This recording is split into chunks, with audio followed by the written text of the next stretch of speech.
There's a reality of like the darkness out there. There's lots of darkness out there, and you have to know how to deal with it. If you didn't need any income, if you're financially independent and you had this call to serve as a coach, you would just go do it. You wouldn't worry about any of that stuff. It's the worry that actually holds you back, ironically, if you need money. The world is changing really fast. AI is in the picture. There are a lot of uncertainties. So there are a lot of fears by nature. So when you're reaching out to people, you're reminding them that, hey, how are you dealing with that stuff? A lot of this stuff starts with courage. A lot of this stuff starts with not the how, the what, and the why. Coaches Nation, welcome to the Coaches Journey podcast. I'm Daniel, and I'm here with my co-host Faisal on the Coaches Journey podcast. Today, we're talking about client creation lessons. And Faisal, I know you've been at the Rich Litvin Intensive, which if you don't know who Rich Litvin is and you're a coach, you need to find out, because Rich Litvin is awesome, and he wrote a seminal book called The Prosperous Coach, and a lot of the learnings I and Faisal have come from that book on our journey. And Faisal's down there at Rich Litvin's Intensive, and so he's learning a lot. So I wanted to make sure that we had a chance to pick your brain, Faisal. I'm super excited, but I'll share this first. There was so much there that I had to literally go for a walk, and I'm still not an had to write down a few points because there are too many lessons. But I wanted to focus on a few things that you can actually use, not just lessons for me, but lessons you can actually use to create clients. So we'll work it out as we move forward. But I'm actually literally processing it because I finished the last session about 30 minutes ago. So how about I just like interview you and ask you questions about it, and then it'll maybe bring some things up. Maybe bring up something you are learning that will be relevant for our viewers and then our listeners, and then I can just ask you for details if I feel like. Yeah, and if you're a coach listening to this, really our goal is to help you, especially in the current economy when a lot of people are afraid to that they're not going to make enough money, especially a lot of coaches, entrepreneurs, they're not going to make enough money, or they're not going to be able to save, or they're not going to be able to invest, or worse yet, they're going to lose what they have built. And Rich focused a lot of it on that because of the tension that a lot of people have right now. And to be honest, that pressure has hit me too a lot of times. It doesn't stop me from doing what I'm doing. What does that mean? What I mean by that is that the economy affects everybody, and you hear, I'm literally around me, there are 2-3 businesses that have failed, and around me I have many of my clients who are struggling in a lot of ways, and I know a lot of the bigger players are struggling. So it's not a matter of just 1 or 2 people. Now I also know a lot of people who are thriving in this economy. So it affects everybody. Now, thankfully, my business is in a good place and it's growing. But I also wanted to be ready. And part of the reason why I invested in this is that I wanted to stay ahead of the game. I didn't want to just react. I wanted to be intentional around what I'm doing with my business and as a coach and how I'm serving people. Love that. So let's talk about some things you're learning. Like, we put the topic of client creation out there, which I think is the lifeblood of every coaching business. So what's one big takeaway for people who might be in our community or in our who are listening to our podcast today? The biggest takeaway, and then we'll go into some subtopics, and that was common among all the coaches that were there. There were 200 plus coaches, and this is the virtual intensive. I'm going to be going to the in-person in a few weeks, 3 weeks or so.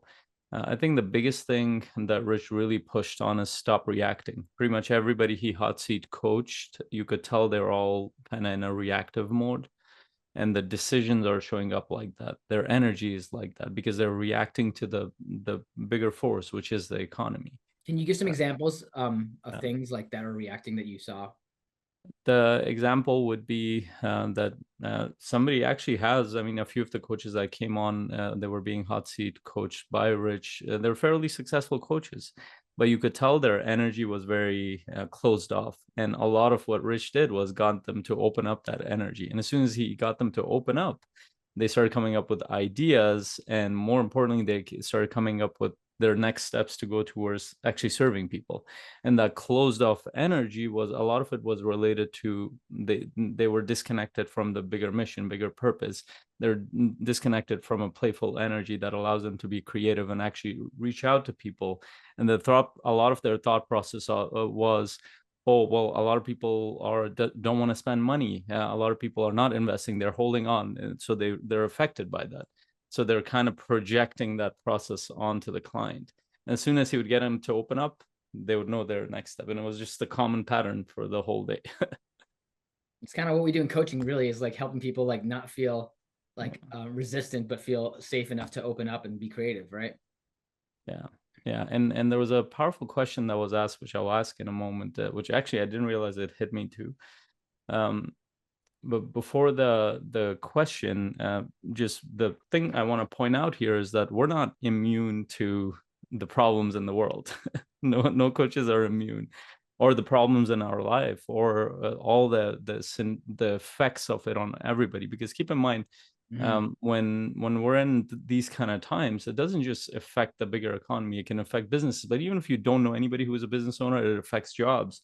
Then that affects people's relationships, and then the effect of that is interpersonal problems, emotional problems, stress, depression, all kinds of stuff. It creates a chain reaction. More than likely, it probably affects everybody, and including you. So as a coach, recognize that you're in that world, you're not separate from it. A lot of times I think coaches kind of and I started realizing that I wasn't recognizing that as much. So the powerful question was this, and I'll ask that: what's it like to be you in your life right now?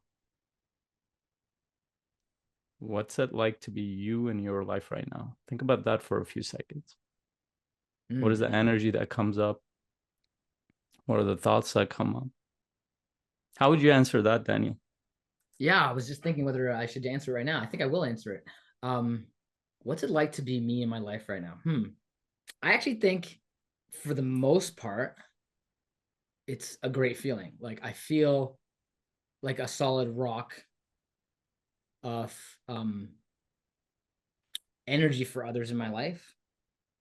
I feel a sense of opportunity around me more often than not. I won't say that that's consistently, the way that I operate 100%, but so for the most part, I think it's a pretty grateful place to be. At the same time, I do see stresses and challenges around particular projects, particular like world situations, and just like the economy is part of it, but you know there's a lot of chaos and a lot of news in the world these days, and so a lot of change and a lot of uncertainty, and not just in the news, but just in everyday conversations too. And so that is certainly affecting me. And so I think for me, Affecting you in what way, Daniel? If you can make it real. it's a good question. It's affecting me in terms of I think the most tangible way it's affecting me is sometimes it will paralyze me. I think sometimes it'll paralyze me and I will not know what to do. And that might be related to other things too, but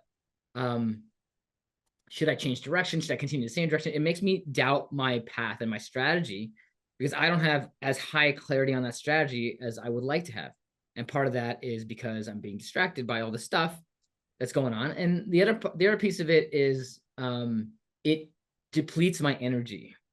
And so I'm less able to fight I call it defense against the dark arts, which is like fight against the scrolls and Harry Potter reference. Yeah, because Harry Potter, they have this amazing metaphor where the students are learning magic, right? And then one day they go to the defense against the dark arts class and they're learning like the dark magic, the magic that's like designed to hurt and kill people. And you might think, why are we teaching students that about this? But they need to understand this is like there's a reality of like the darkness out there. There's lots of darkness out there, and you have to know how to deal with it. And like in my history, I've been very like optimistic, positive self, and I've matured into a more realistic view. And part of that is understanding that there's darkness out there, and there's not everything is going to turn out the way you hoped it would turn out. Part of it is like how you show up, but part of it is like there's other people out there with different ideas and different ways of doing things, and some of those people are out to hurt you. But most of the people in my life today are not those people, which is great. But still, you need to like build up a maturity as a person and as a coach around the dark arts. And so the dark arts are anything that like creates barriers within yourself, anything that has the possibility to hurt your life and your mission. And I would include your finances, your relationships, like all that stuff. You need to know how to defend yourself against that. And part of that is our own personal growth and development practices. And I feel, what it's like to be me. I feel very proud of the journey I've been on in my life. I feel like I've established my own defenses against the dark arts. And there's also sometimes where those defenses fail and I don't show up the best I can. But overall, I feel hopeful and optimistic about myself. And that translates into how I operate in the world. And I will say, like, I would call that at least 80% of my experience of life. But 20% of that experience, I feel like I tend to fall back to scarcity mindsets. And it shows up in my clienting, it shows up in my relationships, it shows up in my conversations.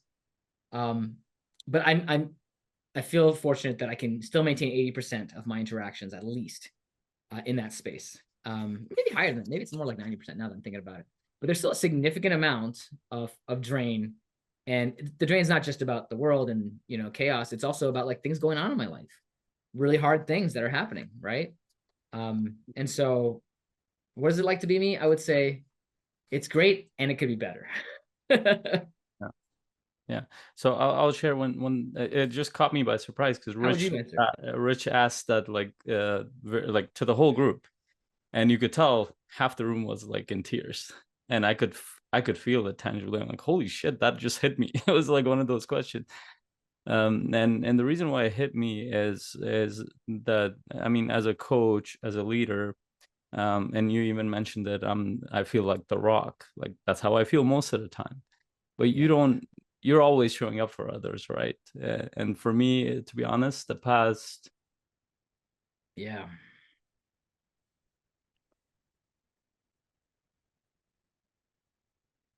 in the past, I think it's been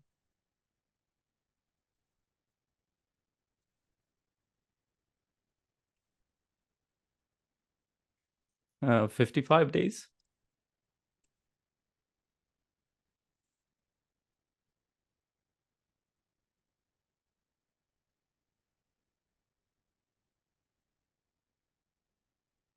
that I've been pretty much, even though I've taken time for myself and everything, I've been intentional around those things, but I've been a 24/7 coach. It's not even, I used to think my client load was too much and all that stuff, but at this point, I'm a coach 24/7. And how that shows up is half the time I'm trying to process my own challenges. Half the time I'm supporting my wife. Half the time I'm with the rest of the family. And for context, we lost an important member in our family.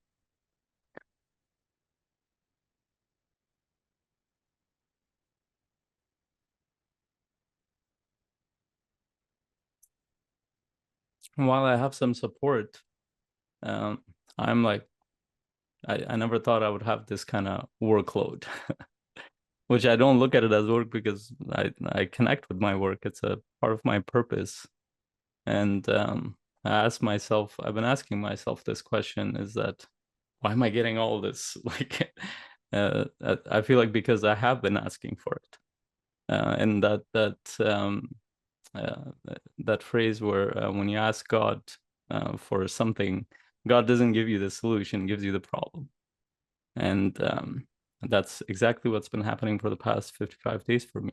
And when I was asked that question, showing up for myself, for my family, for my kids, for the rest of the community, family, and a lot of people, and for my clients, and running two businesses, and dealing with all the stuff that other people deal with, and keeping the practical stuff, day-to-day stuff going, and showing up, as Daniel said, as a rock. That just hit me. And here's a funny thing. I don't actually have challenges in my business.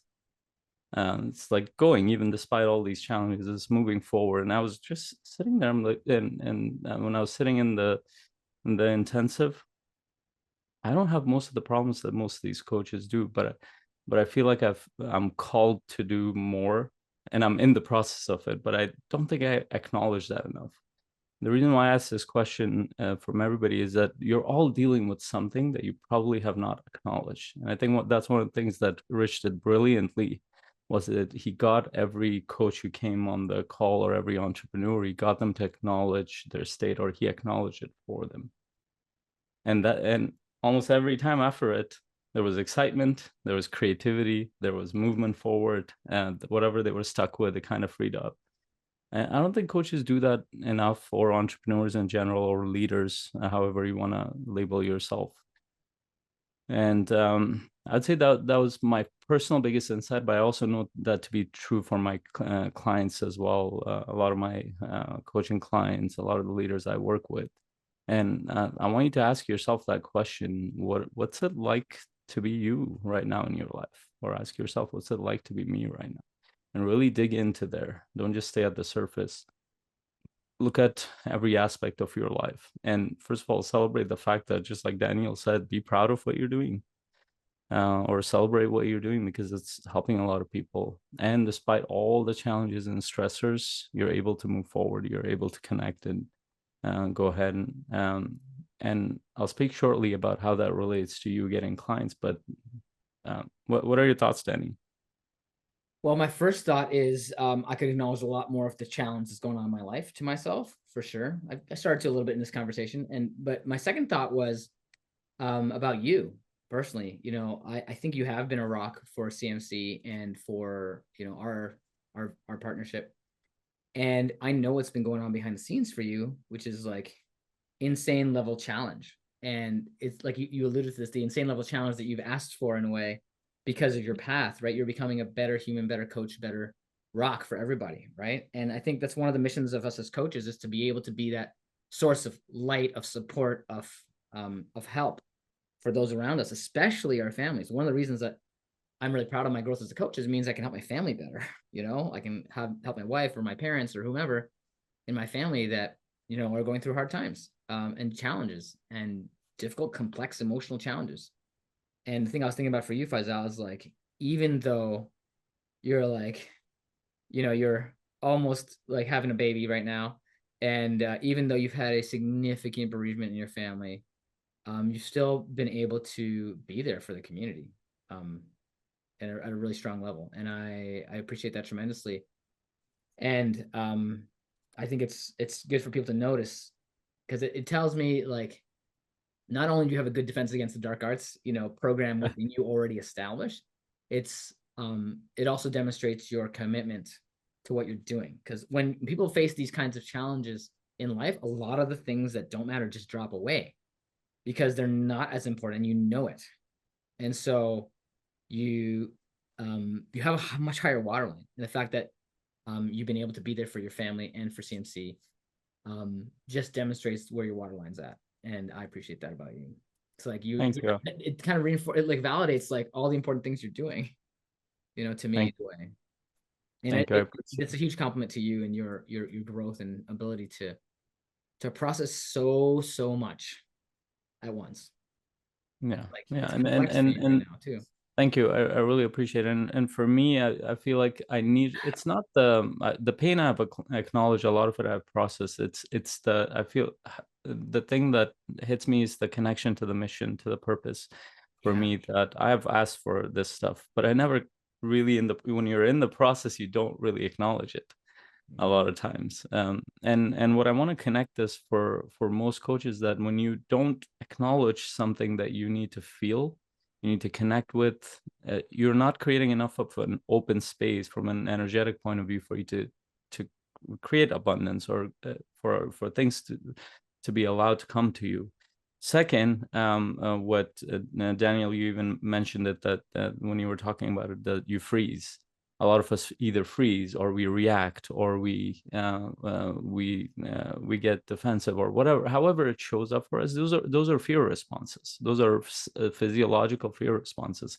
We can recognize it easily in others, but it's hard to recognize in ourselves a lot of times, which means that your mind is actually not really operating how it should be operating, especially if you're building a business, which is more of a strategic process. It's not a reactive process. It's a creative process. And even our work as coaches, we connect with people, we build trust, we build connection. That process, it's hard to do when you're in fear state.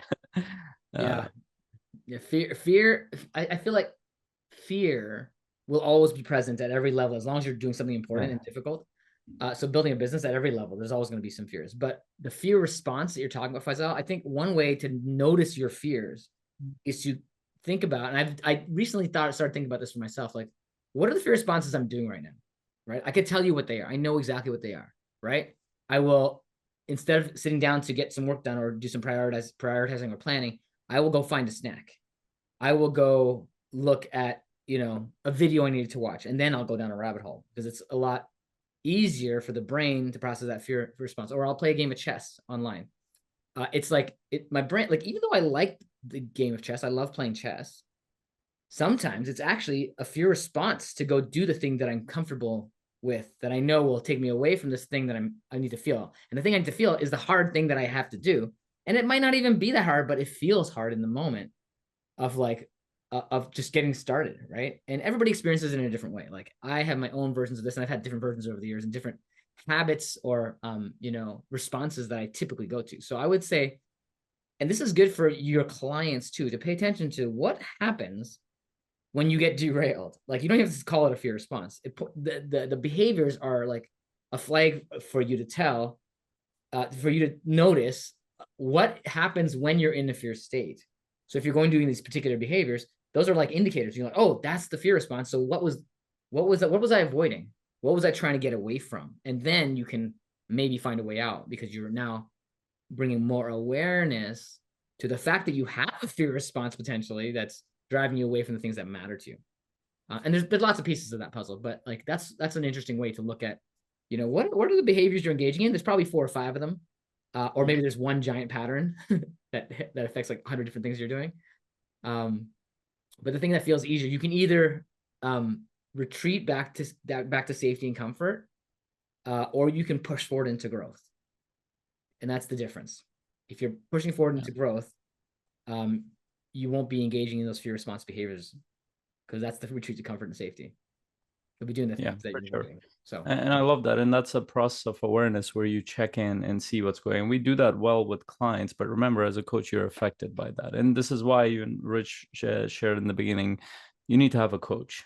You need to have a community. This is why I go to events like this. This is why I hire coaches, because we're not immune to any of this stuff. We're not like, we have a few more tools. We have a little bit more awareness.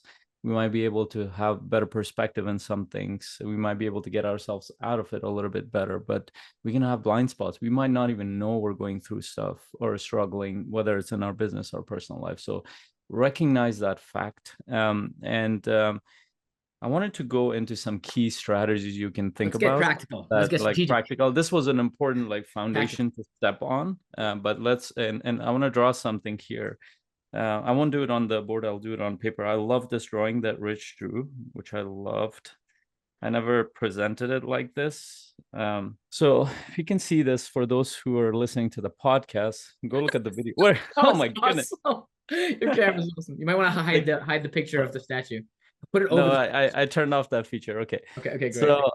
So if those who can't see it on the audio podcast, it's imagine if you cut an onion, there are layers and layers and layers. Or if you cut a wood, and you can see that a lot of people can tell they're rings.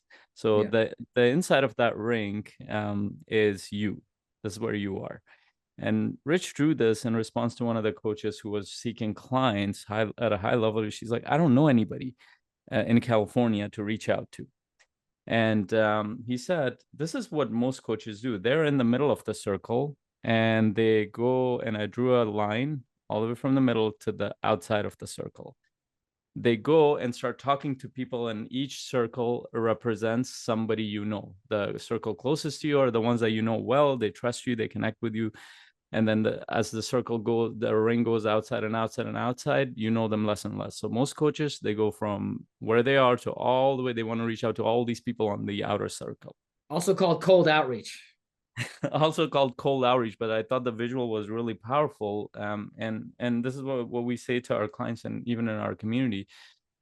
Fine, you want to reach out to people online through Messenger, Facebook, whatever, LinkedIn or Instagram, but that process of connecting with them, especially at a service level like coaching, it's high touch point, custom, high ticket.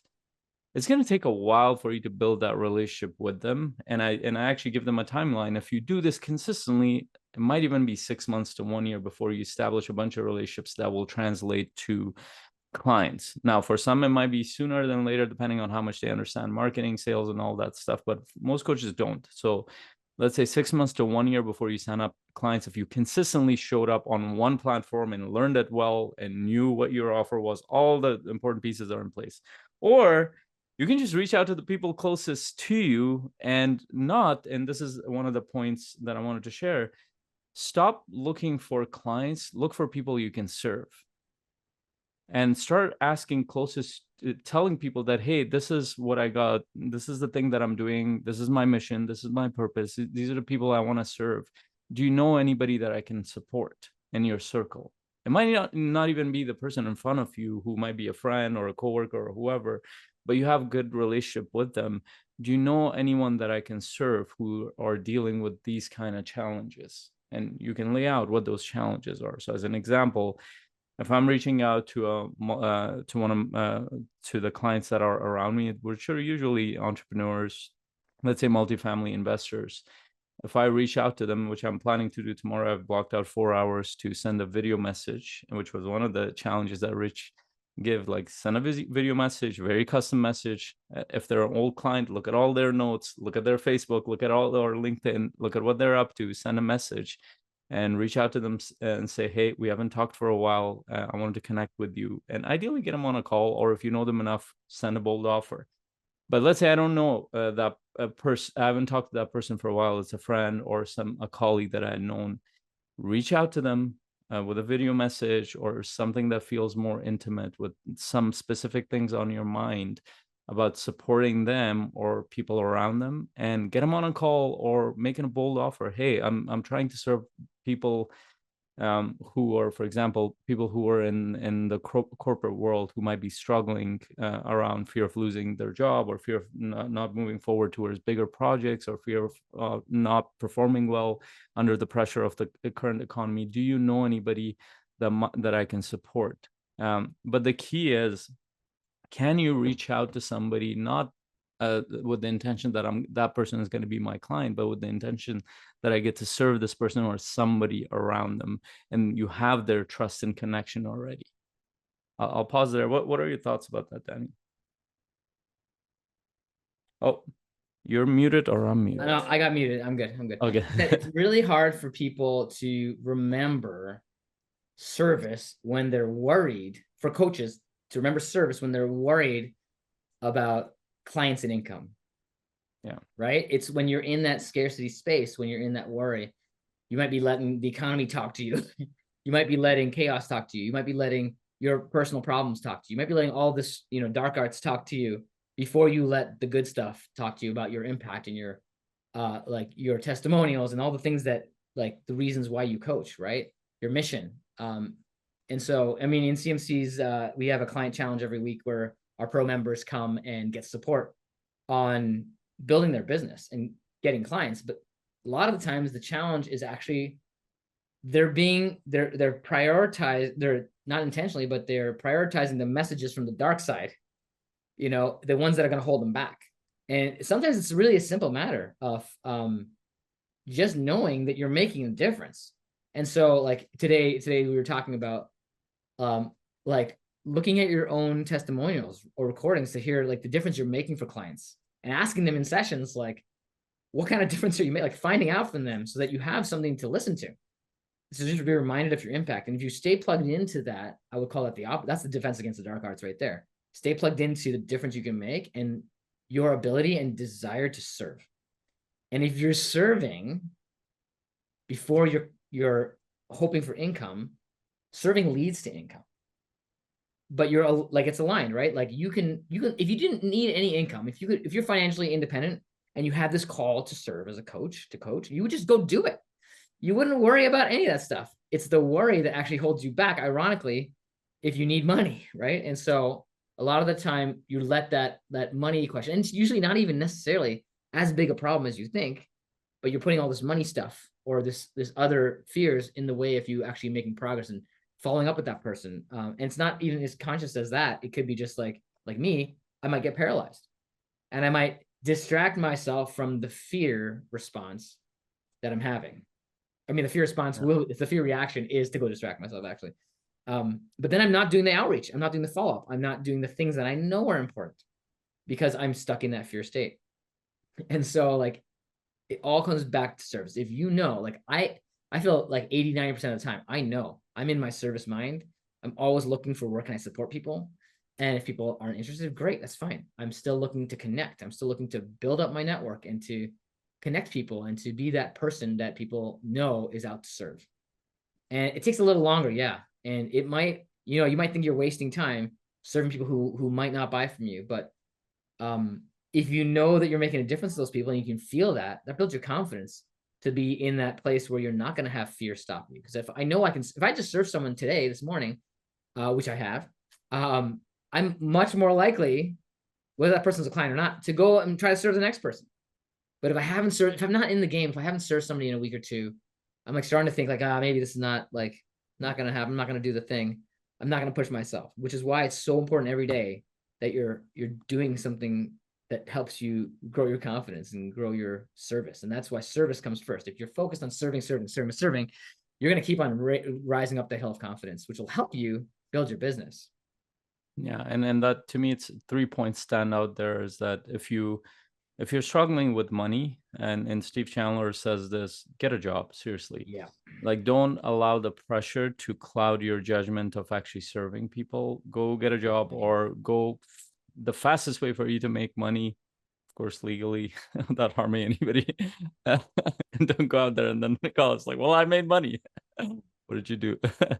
Do that. And second, be aware that you're in the business of, business in general is ideally supposed to be about service, whether you do it through your products and service, but especially as a coach, you're literally in the business of serving people at the highest level possible. You could transform a person's future completely. You can help them get rid of pain, get rid of emotional pain, physical pain. You could help them completely become aware of the things that they want to do and their dreams they want to go do. You can help them make their family life better. You could help them build a better organization, community, team. Like, those are incredible things. What is the price you would put on those? Just remember that what you're doing, a lot of coaches forget the impact behind it. And a lot of the reason for that is because they haven't served enough people. And that was my thought process when I started working with enough people, when I saw families change, when I saw teams change, when I saw individuals change, leaders change, whole communities change. Like, holy shit, I need to do more of this. I don't care how much money comes in through there, because that felt real. So focus on the awareness of service. And then there was a third point you had, or at least I was hearing around there. Anyway, it will come back to me, but those 2 points are really important. And which comes to the next point, which really stood out for me. Rich quoted Byron Katie, who said, I'll paraphrase it, you can have whatever you want if you're willing to hear 1,000 no's for it. You can have whatever you want if you're willing to hear 1,000 no's for it. And then he quoted Steve Chandler right after that, saying, yes lives in the land of no. And then he added to it is like, no just means next one. so just following that thread, which connects to the point we're trying to make, is that if you're not in service, which doesn't mean you're sitting there fixing your website, doesn't mean you're sitting there trying to figure out which platform to use, doesn't mean you're going through a course. So today when I was going, there were 2 sessions, one in the morning, one in the afternoon. In between, I had an hour. In those 1 hour, I spent 30 minutes actually working on an action step in between. And I forced myself to do that because I'm not sitting there to learn something theoretical. I need to apply this. And it actually worked. I actually tweaked my copy completely for my workshop, and we were getting less and less people looking at the page, and I need to start to look at the full copy for it. But just I did a couple of posts on LinkedIn based on what Rich said. So I'll talk about the next piece. And I got more people to register for my workshop. So I already used the material that he was talking about. And I realized that's the thing I was missing from a copyist standpoint. Which is called active learning. It's not like you're just going there for academic knowledge. I think our entire school system is built upon academic knowledge, whereas entrepreneurship is beautiful because it forces you to learn by doing. and the results will determine whether you can actually achieve progress in the learning, right? And so I love that you went and implemented. Speed of implementation is what you're demonstrating. Yeah, and that felt incredible. And I was going downstairs. I took a break. I was talking to my brother-in-law, and I was talking to him about what I invested in. I told him, like, I think I made my investment back for $5,000. I'm gonna get that In by the 30 tomorrow. minutes in between. And that's the power of investment. For one. Two is taking action with what you've invested in, from a course or workshop or program point of view. And most coaches don't take action in there. So go and get those no's. If your purpose is important enough, if your heart is in this thing, if you say that you want to serve and you're sitting and trying to build your website, that's not going to help you. Go out there and start building relationships and start making offers. Now, you might not know what to do in the process, but at least that intention will get you to start building relationships. And if you struggle, definitely connect with us or listen to some of our podcasts, because we can help you with the process around it. That's what we do in this community. Because yes, there is a how-to problem, but the initial problem is not the how-to. It's that you're not taking the action steps. Even if you knew how to, you would start and stop and start and stop, or maybe not even start. And the challenge is emotional. And the fear, right? Yeah, for sure. And then this was a big insight that I had right in the first session. And I was looking at so I'm doing a workshop. This is, by the way, for coaches or entrepreneurs or investors. And we've posted it in the group as well. Come there, and it's going to support you with clarifying your path for long term. And the way I'd set up my copy was based on how the economy used to be. And one of the things that he said really stuck out for me, and I changed my post completely. I'm going to change the copy of the page itself to moving forward, which I haven't done yet. I'm going to do that in the morning. But basically said, frame your offers around the current economy, not a year ago, 6 months ago. And he put it very clearly, and he asked everybody, what are you afraid of the most right now? He asked everybody as an entrepreneur on that, and all of them are entrepreneurs. Like, well, not getting enough clients, not making enough money, or losing money, or losing investments, things like that. And that affecting my family, my livelihood, what I'm trying to do, my mission, all that. So the way he put it is that that's the thing that everybody's thinking about in different ways. And every business, they're losing about their job. They're thinking about they're worrying about losing their job. Why? Because everybody's talking about it. The world is changing really fast. AI is in the picture. There are a lot of uncertainties. So there are a lot of fears by nature. So when you're reaching out to people, you're reminding them that, hey, how are you dealing with that stuff? It's not about going to their pain points. You can frame it like that from a sales or marketing point of view. But what he was talking about essentially is people need to know, do you get them and can you help them? And that first part helps them know that you get their problems. If they don't know that you get their problems, you cannot go there to help them out. And that was a big breakthrough for me. So right after the session, even though I was hungry, I needed to eat, I just sat there and finished that. You're more hungry to implement your learnings than you were for food. Right. I'm like, why are we not getting, but I was talking about long-term, but everybody's worried about short-term right now. Right. Yeah. And I had to frame it around that. Yeah. And another way to think about this, I've heard the term newsjacking. It's like plug into what's going on for people right now. Like maybe it's what's in the news, but the lesson here is what's going on in people's heads now. That's the hook for people. So I love that you highlighted that, Faisal. Yeah. And we set up like our webpage or whatever at one point in time, but we're not keeping it up to date, right? And so there's even the workshops, right? They come out every so often, but we like to repeat. But there's a piece of that plugs in like what's happening right now, and that's what keeps you relevant and fresh in people's minds, and also that explains, like you said, that you get what they're going through, which is a big part. And another analogy, if you're looking for jobs, or you have a resume, but what are they like? Everybody's sending resumes, but the resumes that get filtered now by AI or whatever, before it was by people, was the resumes that connect to the job description. Like they're looking for a space. So if you don't use the right keywords, if you don't look, you're not changing your experience if you do this ethically, but you're framing things differently, and then you get noticed, and then you go to the next level. Yeah. You could actually have AI revamp your resume to job postings, and I think that's a great way to go. You could even start to automate that process. There's lots of tools you can use to do that. more reliably. So if you're doing old school, like let me edit my resume manually, you may want to update your methods. But Yeah, even for coaches, there's a lot of ways to utilize AI to enhance what you do and provide extra value. exactly. And that's like if you go to my Facebook page, or actually our own CMC page or group, or my profile, either of them will show you how I changed the post. If you look at the previous post versus now post, if you're listening to this later on, you can just type below and I'll send you the exact post, because you can see the difference. One was I had framed it around long term. Then I changed the framing around short term. It was fear based, which means that I'm talking to them based on the thoughts in their head, which was a big breakthrough in copywriting for me. But it was deeper for me. It's like, oh, my clients, potential clients, don't know if I get them, but I do. It's just that I'm not framing it right. That explains a lot, actually, Faisal, because like I've also had a tension with the way that you frame things, and I always felt it was too long term. But now you're kind of putting a finger on it. Like I couldn't tell you what it was. That it's like it's the way I was describing it was it's so slow. But what you're describing is actually the framing that you're using was very long term, and I found that like something in me thought that it could be like it could resonate more. But Yeah. now you're hitting at it. So I think that's what it was. Interesting. So I'll read just a couple, and this was just first take. I'm gonna look into this more and more.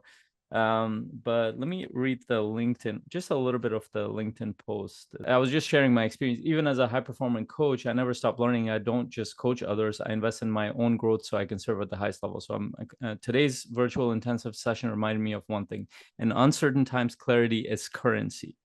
And right now, too many coaches, investors, entrepreneurs are making decisions from fear of losing income, momentum, or business altogether.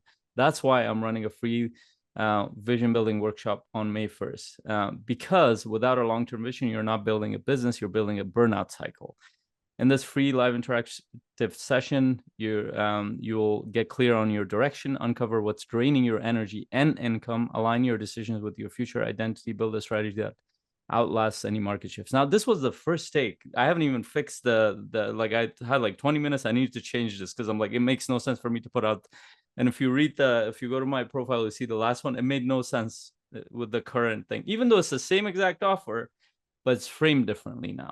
And people look at it differently. So, and again, I want to connect it back to not hitting the pain points, because that's a very surface idea. I think what helped me connect with it is that my clients, potential clients, or the people I get to serve, they know that I get what they're going through. Like, what are they struggling with right now? And that's what Rich said. Start making your offers or invitations or whatever you're doing around their current problems, not the way things were in the Speak past. to their inner dialogue, right? Their inner monologue, right? Yeah. And that requires some thinking, some researching. And this is where we said, like, when you're sending a custom video or message or whatever you're sending, do some research on the person and look into what they're struggling with. A lot of people post a lot of their life on social media, especially if you know about them. Think about, like, what is it that they're struggling with? If it's a past client, go into your notes. I do that normally, but I'm going to do even more of that. A couple of last points. And this was really big. It was one of those things when Rich was coaching this coach who was a sales coach. He worked with sales teams. And he kept saying, he's like, I don't know, people are not picking up my calls anymore. I used to work in this industry where I helped create $28 million in sales.